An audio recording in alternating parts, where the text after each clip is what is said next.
pas voulu écouter. Ils n'ont pas voulu écouter les lois de Dja Dja, Dja Dja, oh Dja. Oh Dja Dja, Dja Dja, oh Dja. Il n'y a rien de plus haut, plus haut, plus haut, plus haut.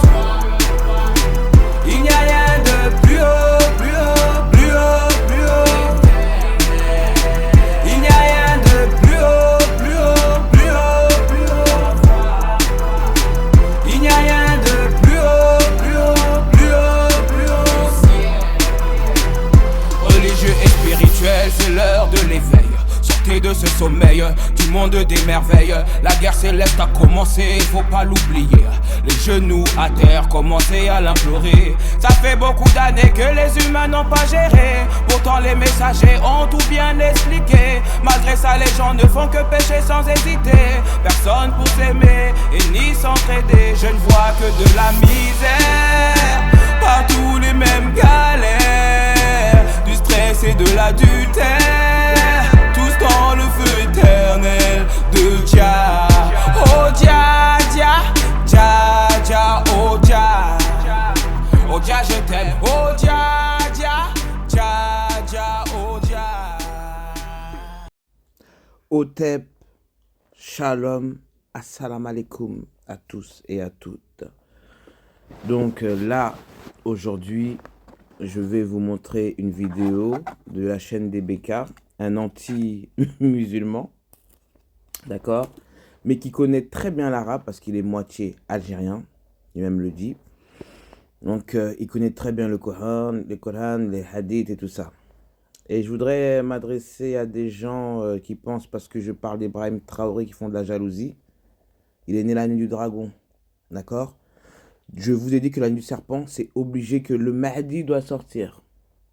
Que ce soit dans n'importe quel continent, il va sortir. Il peut en avoir comme Dragon Ball Z, il peut en avoir 5, 12. Mais il y aura toujours le chef. Donc avant de parler, de critiquer, parce que c'est vrai que le peuple noir est tout en bas, mais Allah, mais qui veut tout en bas pour remonter.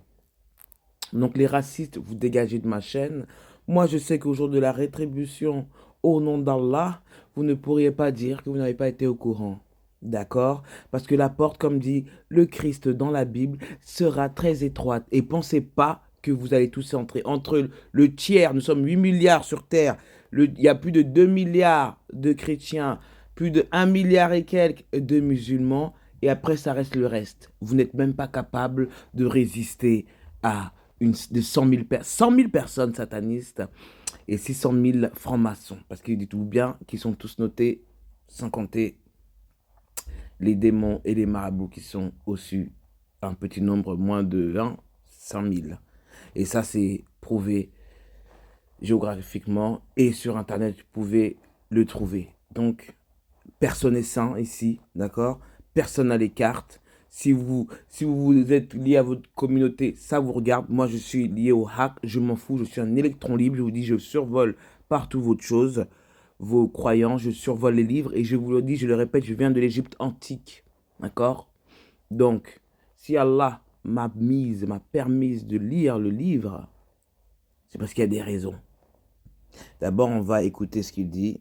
Et je vois aucun musulman qui n'arrive à le répondre. Parce que il a la connaissance, il sait des choses. Il y a des choses dont je suis d'accord, mais que je vous ai expliqué dans notre vidéo. Et beaucoup n'ont pas écouté. Et ils préfèrent aller voir des imams. Mais sachez que Allah utilisera toujours quelqu'un dont vous n'imaginerez pas. D'accord? 2025, l'année du serpent. C'est cette année que le Mahdi doit sortir. D'accord? Salut à tous, je suis dans la sourate El-Hijr et aujourd'hui on va voir qu'il n'y a pas une grande différence entre Allah et Satan quand il s'agit de guider. Donc je suis au verset 32 où il est dit « Alors Allah dit « Ô Iblis, pourquoi n'es-tu pas au nombre des prosternés ?» Sous-entendu devant Adam. Il dit « Je ne puis me prosterner devant un homme que tu as créé d'argile crissante, extraite d'une boue malléable. » Et Allah dit « Sors de là, du paradis, car te voilà banni. Et malédiction sur toi jusqu'au jour de la rétribution. » il dit « Ô mon Seigneur », donc là il vient d'avoir une malédiction, « Ô mon Seigneur, donne-moi donc un délai jusqu'au jour où les gens, seront ressuscités. » Donc Allah vient de maudire Satan, mais Allah dit « Tu es de ceux à qui ce délai est accordé. » Donc il accorde encore une demande, malgré le fait qu'il vient d'être maudit. Jusqu'au jour de l'instant connu, donc jusqu'au jour de la résurrection.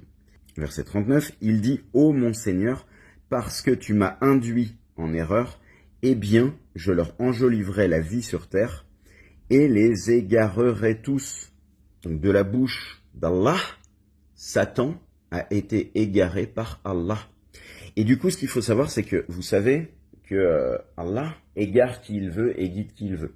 La seule différence qu'il y a entre Allah et Satan, c'est que Satan annonce qu'il va tous les égarer, et que Allah, en fait, fait une petite nuance en disant « Je ne les égarerai pas tous, seulement ceux que je décide ». Voilà la différence. Mais le plus important à retenir, c'est que celui qui a égaré Satan, c'est Allah. Et ici, il l'est dit, parce que tu m'as induit en erreur. Tu m'as induit en erreur. Et du coup, comme l'intégralité des sunnites vont se ruer sur leur tafsir, je vais leur épargner le travail. Du coup, il est devant moi. Du coup, Dieu nous informe de la rébellion et de l'impudence d'Iblis qui déclara au Seigneur « Parce que tu m'as égaré ». D'aucuns disent, en guise d'explication, qu'Iblis a juré par le fait que Dieu l'ait égaré. Nous estimons pour notre part qu'il est possible que le sens voulu soit le suivant « Parce que tu m'as induit en erreur et égaré ». Donc en fait, il n'y a aucun problème sur le fait que, effectivement, Satan a été égaré par Allah. Donc, Satan est, selon le Coran, une victime d'Allah. Voilà, vous voyez, qui peut contredire ce qu'il est en train de dire là? C'est parce que les Saouds ont modifié aussi le Coran. Ils l'ont modifié et je veux vous montrer. Je vous l'ai déjà montré, mais là je vous fais un rappel. Je vous l'ai déjà montré parce qu'il n'y a aucun livre qui n'a pas d'erreur. Parce que le seul... comment je veux dire, le seul sens ou la seule vibration ou le seul... Comment je veux dire, il y a un mot que je n'arrive pas à le sortir. C'est l'Éternel des armées, Allah, n'a pas d'imperfection. Voilà. À partir du moment où l'homme a mis sa main, il y aura toujours une imperfection. Et là, il a raison. Je vous ai fait une vidéo avant. Quand on dit oui, Allah égare qui il veut. Non, Allah n'égare pas qui il veut. Vous vous égarez vous-même. Sinon, Allah n'aurait pas descendu le livre. C'est que ça a été retouché et à cause de ça, des gens comme lui, il est éveillé, il vous répond avec les Écritures. Il a fait parler les Écritures. D'accord? Donc, si vous êtes sûr que vous pouvez le contredire, mettez tout ça dans les commentaires. Regardez ce verset qui contredit. Putain, Allah, j'ai mal. Éternel, j'ai mal. Oh, Atomra, j'ai mal. Tu montres encore qu'il faut que je répète, parce que toi, tu ne répètes pas. Tu ne parles qu'une fois. Regardez. Sourate 17, verset 15. Quiconque prend le droit chemin ne le prend que pour lui-même. Et quiconque s'égare ne s'égare qu'à son propre détriment. Et nul ne portera le fardeau d'autrui. Et nous n'avons jamais puni un peuple avant de lui avoir envoyé un messager. Quiconque est guidé pour son propre bien, et quiconque s'égare le fait à son propre détriment. Aucun pécheur ne portera les péchés de quelqu'un d'autre. Nous ne punissons jamais sans envoyer d'abord un messager. Quiconque est guidé n'est guidé que pour lui-même, et quiconque s'égare ne s'égare qu'à son propre détriment. Nul ne portera le fardeau d'autrui, nous n'avons jamais fait subir de châtiment avant d'avoir envoyé un messager. Celui qui est guidé pour lui-même, et celui qui est mal orienté est pour sa propre perte, et personne ne portera le fardeau d'un autre. Et nous ne devions pas punir jusqu'à ce que nous envoyions un messager. Vous voyez, ça veut dire que déjà dans cette sourate, cette hayat, on vous dit que c'est par vous-même. Donc pourquoi vous avez envoyé encore l'autre verset? C'est les Saouds, parce que vous voulez faire votre business. Mais vous allez le payer. Vous inquiétez pas, attendez. Voilà, sourate 35, verset 8. Et quoi, celui à qui on a enjolivé sa mauvaise action. Pourquoi Allah va enjoliver vos mauvaises actions? Puisque Allah envoie un avertissement avant le châtiment. Au point qu'il la voit belle. Mais Dieu, attention, ils ont dit Dieu, hein, égare qui il veut et guide qui il veut. Maintenant, ça va à contresens de la 35. Voilà, 17-15. Que ton âme ne se répande donc pas en regret pour eux.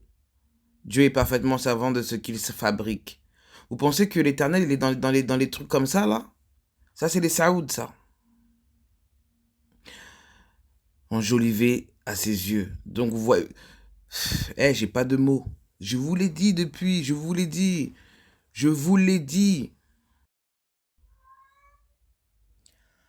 Comme je vous le répète, Allah n'a pas demandé aux djinns de s'agenouiller, mais Allah a demandé aux malaïkas.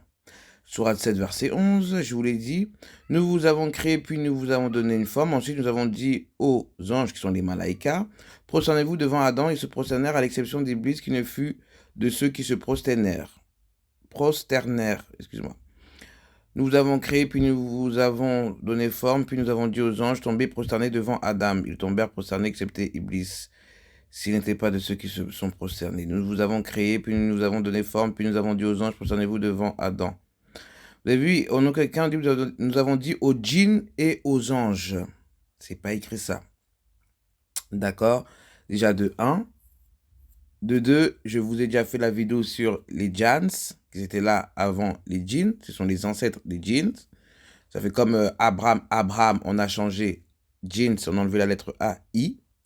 Les djinns et les Jans. Quand j'avais expliqué ça à un musulman qui s'est moqué, ensuite j'ai dit d'aller lire le livre. Je lui ai donné comment je pourrais dire, les exemples. Il est parti, il est revenu, il a fermé sa bouche. Il a dit un gros mot. Donc, vous voyez, il y a des gens qui disent qu'ils sont musulmans sans être musulmans, sans connaître le Coran. Non, ils connaissent pas, tu vois. Le Coran, c'est pas donné à tout le monde, en fait, de le lire. En fait, ils ont mis c'est codé. D'accord? Parce qu'on sait très bien que c'est Allah qui a envoyé Iblis attaquer Abu Al-Jan. D'accord? Abu Al-Jan, c'est le chef. C'est lui qui représentait plus Satan, mais là, on montre Iblis, ils mettent Satan. Satan, c'est pas le Satan, ça veut dire l'adversaire. Hein? Vous voyez, donc le nom Satan apparaît d'abord dans la Bible hébraïque, en hébreu, Satan. Je l'ai déjà mis, vous voyez, mais je vous fais un bref. Hein? Un bref. Excusez-moi, je suis fatigué. Ne peut être déterminé qu'à partir de ce Coran dans les textes bibliques sont censés être un adversaire ou accusé avec la nuance de diffamer. D'accord? Satan en tant qu'être totalement mauvais n'apparaît nulle part dans la Bible juive. Parce que, comme je vous l'ai dit dans la Torah, un livre saint n'a pas le droit d'avoir des noms démoniaques.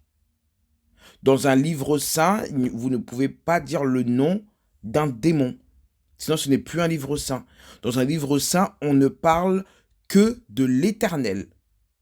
Et puis des missions des prophètes et les épreuves, les obstacles qu'ils ont eus. Je pense qu'on est d'accord là. Si vous voyez un nom démoniaque dans un livre, il n'est plus saint. Donc, c'est pour vous montrer que Iblis n'est pas démoniaque. Vous avez fait une mauvaise interprétation dans le Coran et vous serez accusé, jugé au jour de la rétribution pour tous ceux qui ont mis le peuple en erreur.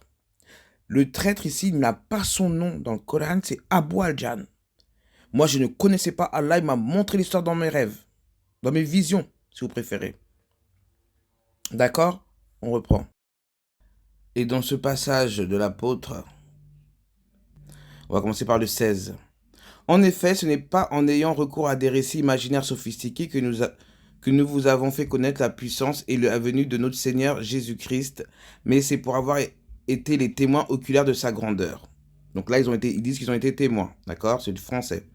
Car il a reçu de Dieu le Père. Dieu le Père, il n'y a pas de nom, il n'y a pas écrit Yahweh, d'accord? Il n'y a pas écrit l'Éternel. Donc ça peut être le Père du mensonge, d'accord? Car il a reçu de Dieu le Père qui, d'accord? L'honneur et la gloire, quand depuis la gloire magnifique, il lui parvint une voix qui disait « Celui-ci est mon fils, mon bien-aimé, en lui j'ai toute ma joie. » Cette voix venant du ciel, l'Éternel n'est pas dans le ciel, mais l'Éternel est en nous, d'accord? Nous l'avons nous-mêmes entendu quand nous étions avec lui sur la montagne sainte. Donc, ils sont des témoins oculaires de ce passage, de cette voix. On ne sait pas d'où elle sort, d'accord? Le diable peut aussi parler en provenant du ciel, sauf qu'il ne veut pas dépasser le firmament, de la montagne sainte, et ainsi se confirme, par rapport à la voix qu'ils ont entendue, pour nous, ils ont dit pour nous, la parole prophétique.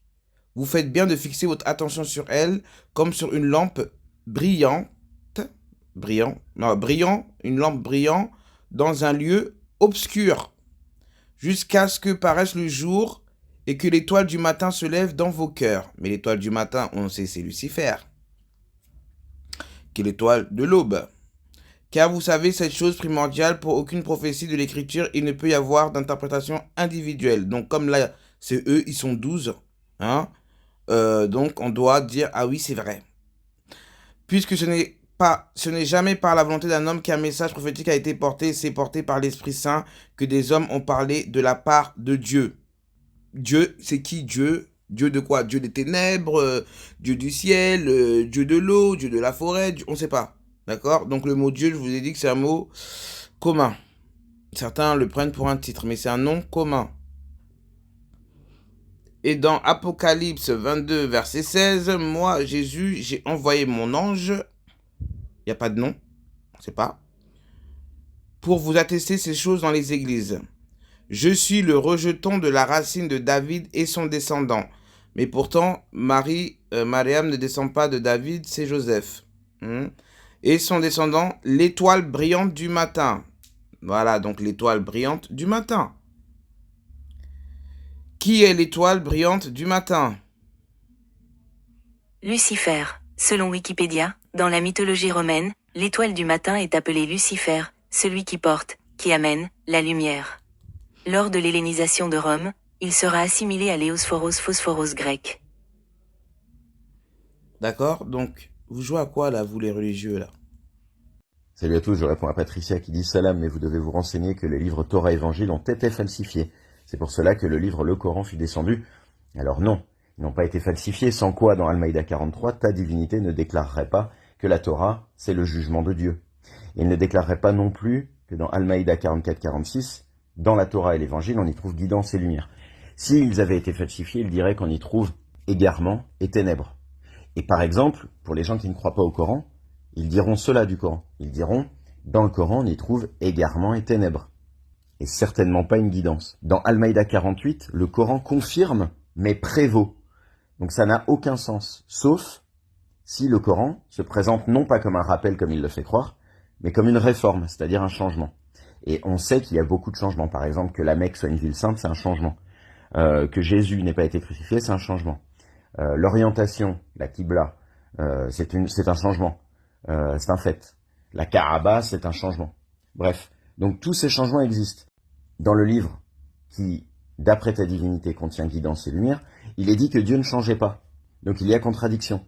Donc c'est évidemment pas la même divinité qui ont fait les deux livres. Donc comme le Coran se présente en réformateur, et non pas comme un rappel, puisqu'il change des choses, alors à ce moment-là, on peut tout à fait dire que la divinité du Coran n'est pas celle de la Torah et de l'Évangile, mais que la divinité du Coran se fait passer pour la divinité de la Torah et de l'Évangile. Donc, je reprends ce qu'il a dit. Il a dit que l'Éternel ne change pas. D'accord? C'est ce qu'il a dit en expliquant les changements qu'il y a eu dans le Coran. Je vais revenir à la Genèse, 9, on peut en dire. Et l'Éternel bénit Noé et ses fils et leur dit, foisonnez et multipliez, remplissez la terre et que toutes les bêtes de la terre, tous les oiseaux des cieux avec tout ce qui se meut sur la terre et tous les poissons de la mer vous craignent et vous redoutent, ils sont mis entre vos mains. Tout ce qui se meut et qui a vie vous sera pour viande. Je vous ai donné toutes ces choses comme l'herbe verte. Toutefois, vous ne mangerez point de chair avec son âme, c'est-à-dire son sang. Et certes, je redemanderai votre sang, le sang de vos âmes. Je le redemanderai de la main de toutes les bêtes, et de la main de l'homme, même de la main de chacun de ses frères, je redemanderai l'âme de l'homme.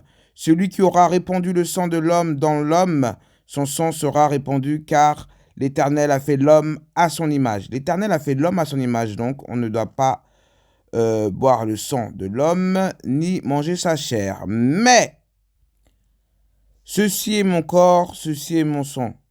Marc 14, 12, versets 16, 22 à 26. Voilà, Évangile de Jésus-Christ selon saint Marc. Le premier jour de la fête des pains sans levain, où l'on immolait l'agneau pascal, les disciples de Jésus lui disent, où veux-tu que nous allons faire les préparatifs pour que tu manges la Pâque? Il envoie 2 de ses disciples en leur disant, allez à la ville, un homme portant une cruche d'eau viendra à votre rencontre, suivez-le. Et là où il entrera, dites au propriétaire, le maître te fait dire où est la salle où je pourrai manger la Pâque avec mes disciples. Il vous indiquera à l'étage une grande pièce aménagée et prête pour un repas. Faites-y pour nous les préparatifs. Les disciples partirent, allèrent à la ville, ils trouvèrent tout comme Jésus leur avait dit, et ils préparèrent la Pâque. Pendant le repas, Jésus ayant pris du pain et prononcé la bénédiction, le rompit, le leur donna et dit, prenez ceci est mon corps. Puis ayant pris une coupe et ayant rendu grâce, il la leur donna, et ils en burent tous.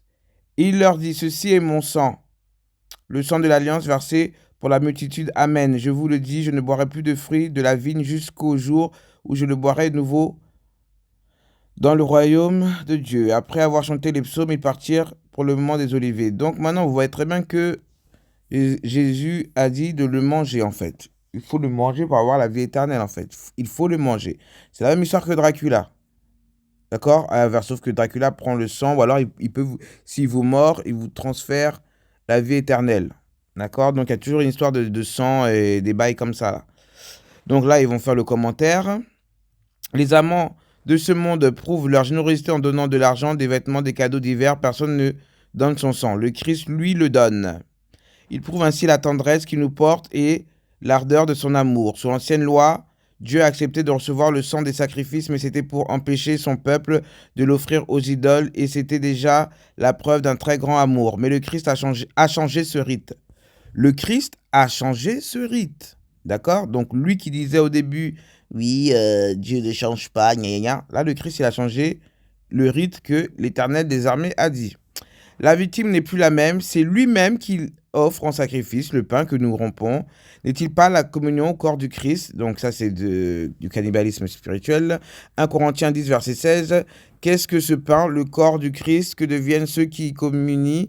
Le corps du Christ, non pas une multitude de corps, mais un corps unique, de même que le pain, composé de tant de grains de blé, n'est qu'un pain unique où les grains disparaissent, de même que les grains y subsistent, mais il est impossible de les distinguer. Oui, j'entends des trucs qui disent « on est ce qu'on mange ». Ouais. Dans la masse si bien unie, ainsi nous tous ensemble et avec le Christ, nous ne faisons qu'un tout. Maintenant, si nous participons tous au même pain, et si tous nous sommes unis à ce même Christ, pourquoi ne montrons-nous pas un même amour? Pourquoi ne devrons-nous pas un en cela aussi? Nous pas un en cela aussi. C'est ce que l'on voyait au temps des débuts. Toute multitude de ceux qui croyaient n'avaient qu'un cœur et qu'une âme. Acte 4, verset 32. Attends une minute, Barbapus. Selon le Coran, Jésus a été envoyé au Bani Israël. Vous, les musulmans, vous ne faites pas partie de Bani Israël. Donc, Jésus ne peut pas être votre Messie.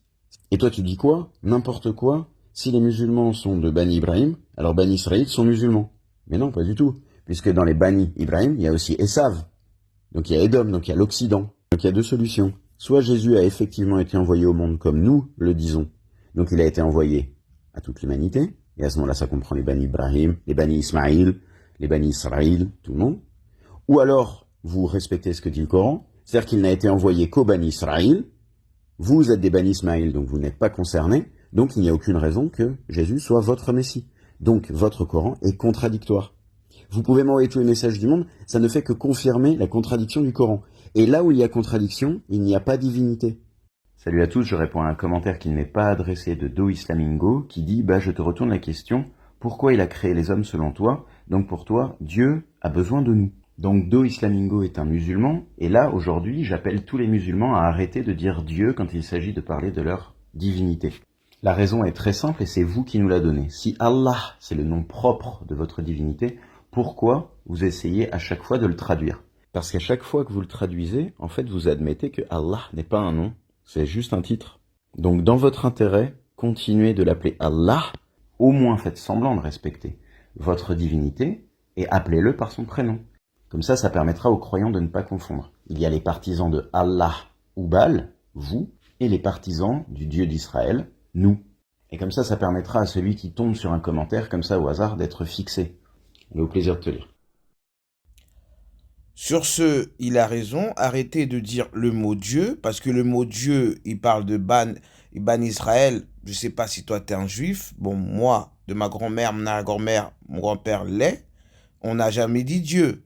On dit Hachem. C'est-à-dire Hachem, je l'ai déjà mis, ça fait le H, M, et de droite à gauche, ça fait Mi-H. Moi, l'infini. C'est ça que ça veut dire Hachem. Ça veut dire moi, l'infini. Ça ne veut pas dire Dieu.